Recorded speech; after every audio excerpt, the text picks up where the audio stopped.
¿Ahora sí? Sí, doctor. Ya, entonces, iniciando fisiopatología de la hipertensión arterial, lo importante es que ustedes tienen que saber que la hipertensión arterial es la elevación crónica de la presión, ¿no es cierto?, arterial por sobre 140,90 milímetros de mercurio.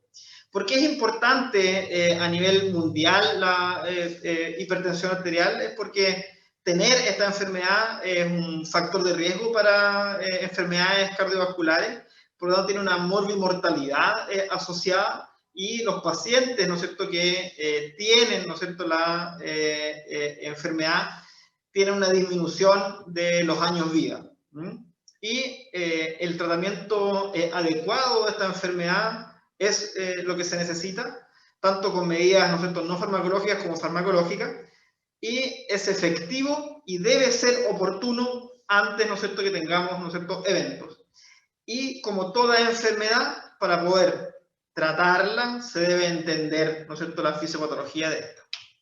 Así, es importante que ustedes sepan que la presión arterial, ¿no es cierto?, por definición, es la tensión, ¿no es cierto?, que ejerce la sangre, ¿no es cierto?, a las paredes, ¿no es cierto?, de las arterias del sistema. Y esto nos permite, ¿no es cierto?, tener una circulación, ¿no es cierto?, adecuada para poder nutrir de forma correcta, ¿no es cierto?, a todos los sistemas. Así, la regulación, ¿no es cierto?, de la presión arterial está dado por sistemas presores, ¿no es cierto?, como sistemas depresores, ¿no es cierto? Hay algunos que aumentan, ¿no es cierto?, la resistencia, otros el gasto cardíaco, como también, ¿no es cierto?, la contrarregulación de estos mismos. Lo más importante, ¿no es cierto?, para ustedes conocer, está en relación a la angiotensina, ¿no es cierto?, 2, vasopresina endotelina, ¿no es cierto?, y en relación a la disminución de la resistencia es muy importante las prostaglandinas y también, ¿no es cierto?, el óxido nítrico. Por supuesto que cuando hay condiciones, ¿no es cierto?, en que tenemos disminuciones, ¿no es cierto?, del gasto cardíaco, además, ya sea por hemorragia, pérdida de volumen, etcétera, obviamente va a haber una disminución de la presión arterial, pero eso ya es extremadamente patológico. Y los aumentos, ¿no es cierto?, también del gasto cardíaco, que es importante que ustedes lo sepan, dados tanto por hormonas como, ¿no es cierto?, por aumentos de los volúmenes, también pueden producir hipertensión arterial. Así, ¿no es cierto?, los factores involucrados para que se produzca la hipertensión, ¿no es cierto?, están dados ya sea por factores de riesgo como la obesidad, ¿no es cierto?, alteraciones genéticas, ¿no es cierto?, y o agregación, ¿no es cierto?, familiar. Habitualmente, ¿no es cierto?, en familias hipertensos, los descendientes van a ser habitualmente también la enfermedad. Lesiones, ¿no es cierto?, renales con reducciones, ¿no es cierto?, del número de nefronas, o también aportes excesivos de sodio en pacientes que no comen de forma adecuada. Todo esto, ¿no es cierto?, determina que los reguladores, ¿no es cierto?, vayan a aumentar, ¿no es cierto?, la retención renal de sodio, por ejemplo, disminución, ¿no es cierto?, de la superficie de filtración, lo que determina aumento de la volemia, aumento, ¿no es cierto?, de la precarga, hiperactividad nerviosa simpática, por ejemplo, asociado, ¿no es cierto?, al estrés, o ya sea una adrenergia, ¿no es cierto?, que está aumentada, que aumenta, ¿no es cierto?, esta actividad, como también la contractilidad. Y finalmente, ¿no es cierto?, todos estos reguladores determinan un aumento, ¿no es cierto?, del gasto cardíaco, que está asociado directamente con aumento, ¿no es cierto?, de la presión arterial, y está directamente relacionado con lo que conversábamos ayer también. Así, ¿no es cierto?, esto asociado, ¿no es cierto?, a aumento de la resistencia periférica determina, ¿no es cierto?, una alza, ¿no es cierto?, desmedida y mantenida de la presión arterial. Es importante que para que esto persista, para que perdure, ¿no es cierto?, y se desarrolle, ¿no es cierto?, la enfermedad, hay factores, ¿no es cierto?, ambientales, ¿no es cierto?, y también múltiples factores genéticos.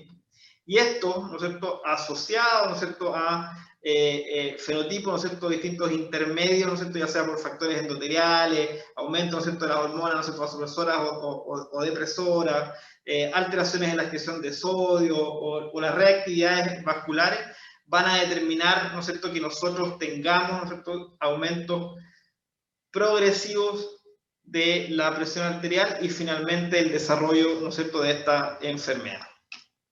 Así, ¿no es cierto?, es muy importante, ¿no es cierto?, que ustedes conozcan que nosotros tenemos, ¿no es cierto?, vías aferentes y eferentes, por supuesto, para, ¿no es cierto?, la aumento, ¿no es cierto?, o para la producción, ¿no es cierto?, de hipertensión arterial. Y nosotros, ¿no es cierto?, cuando aumenta, ¿no es cierto?, o disminuye la presión arterial, tenemos, ¿no es cierto?, barroreceptores, ¿no es cierto?, a nivel, ¿no es cierto?, del callado aórtico, como también a nivel carotidio. Por eso, no sé si ustedes recuerdan, una clásica, o no sé si alguna vez lo han escuchado, un clásico juego que había de realizar masaje carotidio para ver si que las personas se desmayaban o no se desmayaban, ¿no es cierto? Era un juego bien inadecuado que incluso terminó en la muerte de distintas personas. ¿Por qué? Porque dado las vías aferentes, ¿no es cierto?, incluso podíamos tener hasta asistolías, ¿no es cierto?, dado que a través de los núcleos, ¿no es cierto?, y las secreciones, ¿no es cierto?, de distintas hormonas, y a través de la actividad, ¿no es cierto?, de los ganglios simpáticos, nosotros teníamos tanto por estimular los barroreceptores, por ejemplo, bradicardias, paros sinusales y también vasodilataciones, ¿no es cierto?, periféricas. Por lo tanto, ¿no es cierto?, tanto las vías aferentes como eferentes determinan, ¿no es cierto?, asociado a todos los factores que ya les he comentado, hipertensión o vasodilatación.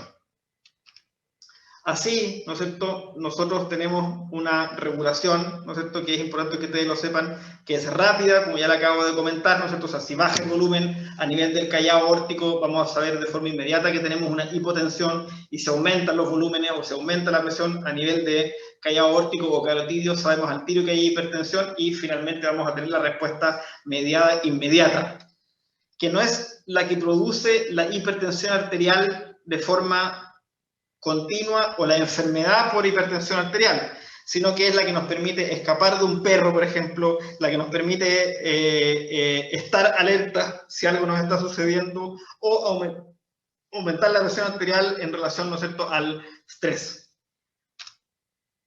Pero existe la regulación lenta, ¿no es cierto?, que está mediada por el sistema renina, angiotensina, aldosterona, ¿no es cierto?, que ustedes ya lo han visto bastante. Y aquí me gustaría, ¿no es cierto?, para ver, ¿no es cierto?, cuánto han o saben de esto, algún voluntario que me explique esta diapositiva, por favor.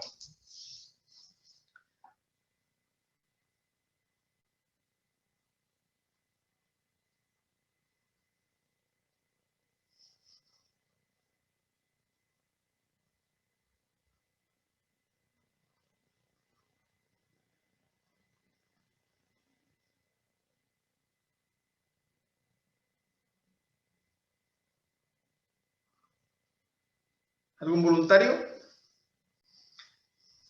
¿Yo te lo podía explicar? Ya, vamos. Agustín. Eh, bueno, el hígado sintetiza muchas moléculas, entre ellas está el angiotensinógeno. Ya. Bueno, esta molécula está en un estado inactivado y por lo tanto, para que funcione tiene que ser activada. Y esta se activa gracias a la renina, que es una enzima que se encuentra en el riñón. Luego, esta angiotensinógeno se convierte en angiotensina 1 y por otra enzima, que es la enzima convertidora de angiotensina, se convierte en la angiotensina 2, que ya tiene los efectos activos, que es a nivel arteriolar la vasoconstricción y a nivel de la suprarrenal la, la síntesis de aldosterona. Perfecto. ¿Y qué es lo que traduce esto que tú me acabas de comentar? En hipertensión arterial. O sea, bueno, si es crónico, creo, que aumentó. Ya. ¿Y la renina, qué es lo que produce? ¿Y la aldosterona? Em, ¿O la aldosterona predominantemente? La aldosterona aumenta la reabsorción de sodio y con ello arrastra el agua y disminuye la concentración de potasio. ¿A qué nivel? A nivel del tubo distal. Tú lo No, no me contorneamos. acuerdo. ¿No es cierto? Está. Excelente. Y luego, ya que estamos en lo mismo, pasemos a esta segunda diapositiva. Ah, ya, a ver. Em, bueno, aquí está como lo mismo, solo que tiene efectos más amplios de la angiotensina 2. Ajá. Ya como se habló, tiene efectos en el riñón con mayor absorción de sodio y agua, en la suprarrenal con mayor, con mayor síntesis de aldosterona, y, a ver, y claro, todo eso tiene y el intestino igual, reabsorción de sodio y agua, y todo eso, y en el sistema nervioso central eh, aumenta, bueno, o sea, aumenta la sed y bueno, el apetito de sal para aumentar la natremia y la bulimia. Y bueno, esos cuatro efectos en conjunto aumentan el volumen extracelular por el aumento de la bulimia y la sal, o sea, el sodio. Excelente. Y eso, y en el sistema nervioso periférico, ya, aumenta también la descarga simpática, eso aumenta el tono simpático y por ende genera vasoconstricción y aumenta la resistencia. Y a nivel del corazón, aumenta el inotropismo y el inotropismo aumenta la fracción de eyección y eso aumenta el gasto cardíaco, que a su vez también aumenta la presión. Excelente. Eso es lo que tienen que entender predominantemente. ¿Ya? Es una diapositiva más importante. Y eso se reduce, ¿no es cierto?, o se traduce en lo que tú me acabas de comentar y es esto mismo.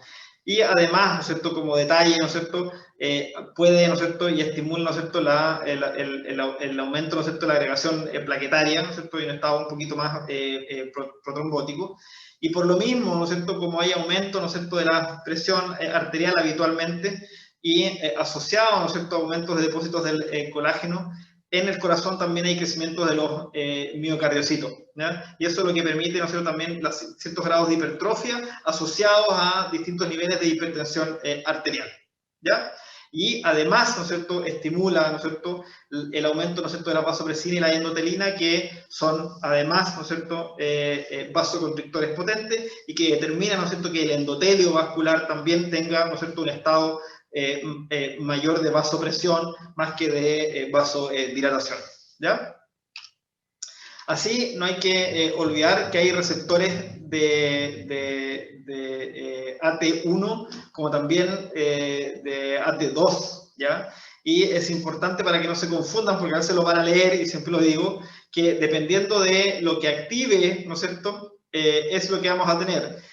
Y no se olviden, ¿no es cierto?, que la clásica pregunta es, ¿no es cierto?, si los receptores de angiotensina, ¿no es cierto?, clase 2, ¿no es cierto?, producen vasodilatación o no, y todos caen en que dicen no, tienen que ser vasoconstricción, ¿ya? Puede ser de las dos cosas dependiendo de los receptores AT que nosotros tengamos, ¿no es cierto?, estimulados. ¿Quedó claro? Sí, doctor. Perfecto. ¿Qué pasa, ¿no es cierto?, a nivel renal, ¿no es cierto?, y por qué se va produciendo, ¿no es cierto?, la hipertensión arterial. ¿Quién me lo podría explicar, por favor?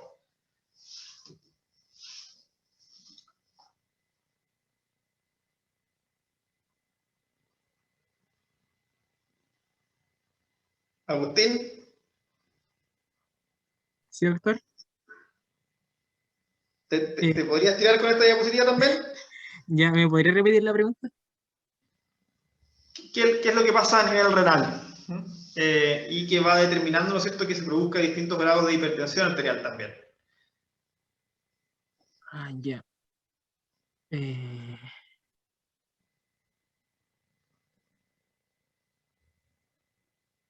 mm, el aumento de la presión, bueno, tenía como efecto sobre la arteriola, sobre la arteriola aferente. O sea, ¿Ya? bueno, bueno, sobre la nefrona. Entonces, bueno, estos cambios de presión son sensados por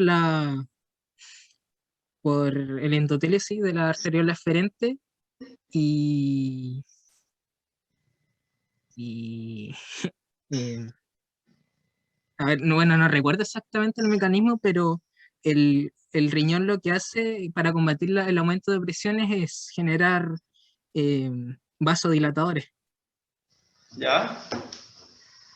Para, bueno, obviamente combatir la presión arterial y en caso de que, bueno, ganen los factores vasoconstrictores, se genera daño y la hipertensión arterial. Excelente. Agustín, mira, ¿dónde actúa finalmente, ¿no es cierto?, la angiotensina, aquí a este nivel? A nivel de la arteriola aferente. Excelente, ¿no es cierto?, produciendo un poquito de vasoconstricción. Al producir vasoconstricción aumenta, ¿no es cierto?, el vasoconstricción tanto de la arteria aferente como de la eferente, ¿no es cierto?, pero predominantemente de la eferente, por lo tanto, se produce, ¿no es cierto?, un aumento de las presiones intraglomerular, ¿ya? Por lo tanto, el filtrado, ¿no es cierto?, es mayor. Pero además, ¿no es cierto?, tenemos la aldosterona que nos produce, ¿no es cierto?, un aumento, ¿no es cierto?, de los túbulos contorneados distal, ¿no es cierto?, un aumento, ¿no es cierto?, de el retorno, ¿no es cierto?, de sodio y además de volumen, ¿no es cierto?, asociado, ¿no es cierto?, a este retorno de el sodio. Y eso, ¿no es cierto?, está censado, ¿no es cierto?, para que se produzca, ¿no es cierto?, estos cambios de presión tanto de la arteria aferente como eferente por el aparato yuxtaglomerular. ¿Qué es lo importante? Que cada vez que se van aumentando, ¿no es cierto?, y se va produciendo este aumento de presiones dentro de los túbulos, ¿no es cierto?, se va produciendo esclerosis, ¿ya? Y eso que determina, ¿no es cierto?, que nosotros tengamos una disminución, ¿no es cierto?, del área de superficie de filtración. Tanto por disminución de los glomérulos, ¿no es cierto?, por, ¿no es cierto?, el deterioro que ya empezamos, ¿no es cierto?, a tener. Y eso, ¿no es cierto?, determina que existe una mayor retención, ¿no es cierto?, renal, que haya un aumento de la presión, ¿no es cierto?, arterial media, ¿no es cierto?, que va a estar aumentado, y finalmente, ¿no es cierto?, una hipertensión que está asociada tanto a hipertensión glomerular y esclerosis glomerular, y un círculo vicioso, ¿no es cierto?, de daño, ¿no es cierto?, a nivel de nefrón o nefrona, ¿ya?, como le gusta decir al doctor Pinto. Así, no tienen que olvidar, ¿no es cierto?, que nosotros tenemos sistemas vasodilatadores, ¿no es cierto?, y también vasoconstrictores, ¿no es cierto?, que es lo que habitualmente nosotros les consultamos a ustedes para saber si es que han entendido, ¿no es cierto?, y la asociación, ¿no es cierto?, nos va a determinar que también existan ciertos factores de crecimiento, ¿no es cierto?, vascular que determinen, ¿no es cierto?, un engrosamiento finalmente de la capa muscular, ¿no es cierto?, que va a estar en directa relación a la hiperreactividad hacia los vasopresores de ahora todo el sistema vascular. Por lo tanto, se perdura, ¿no es cierto?, la hipertensión arterial dado por, ¿no es cierto?, los cambios, ¿no es cierto?, fisiopatológicos que se generan tanto a nivel cardíaco, como a nivel renal, como a nivel arterial y arteriolar, que determinan, ¿no es cierto?, una reactividad y aumentos de las presiones arteriales. Así, ¿no es cierto?, tenemos, ¿no es cierto?, constantemente que este estrés mecánico, ¿no es cierto?, que tenemos, ¿no es cierto?, a nivel endotelial, produce además a nivel local una disfunción endotelial con disminución de la producción de óxido nítrico, ¿no es cierto? Y eso determina que todas las arterias que además tienen una capa muscular que va a estar, ¿no es cierto?, aumentada, por lo que acabamos de comentar, tienden, ¿no es cierto?, a la vasoconstricción, lo que determina que tengamos un incremento de las resistencias vasculares periféricas, lo que está asociado, ¿no es cierto?, al aumento del gasto cardíaco por retención, ¿no es cierto?, de volumen, ¿no es cierto?, de sodio, como también, ¿no es cierto?, aumento del gasto cardíaco, lo que determina, ¿no es cierto?, una potencial, ¿no es cierto?, y una combinación de potenciales que producen, ¿no es cierto?, la hipertensión arterial. Y eso es lo que es la fisiopatología de la hipertensión arterial, ¿ya? No es mucho más que esto. Lo principal es el eje renina, angiotensina, aldosterona, ¿ya?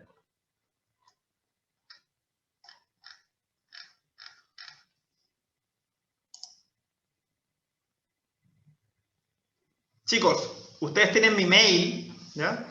Yo como estoy en pabellón, estoy un poco apretado de los tiempos, así que me gustaría que cualquier duda que tengan me la hagan saber por mail y yo la respondo de forma inmediata durante el fin de semana. ¿Les parece?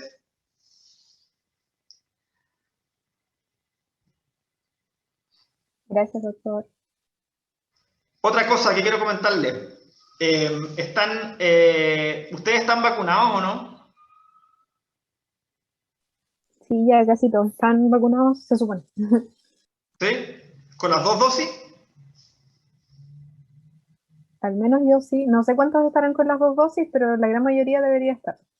Sería bueno que me avisaran porque a mí a veces me gusta traerlos al pabellón de hemodinamia para mostrarles también lo que es la fisiología de la circulación coronaria, que nos toca ver la próxima semana, ¿no es cierto?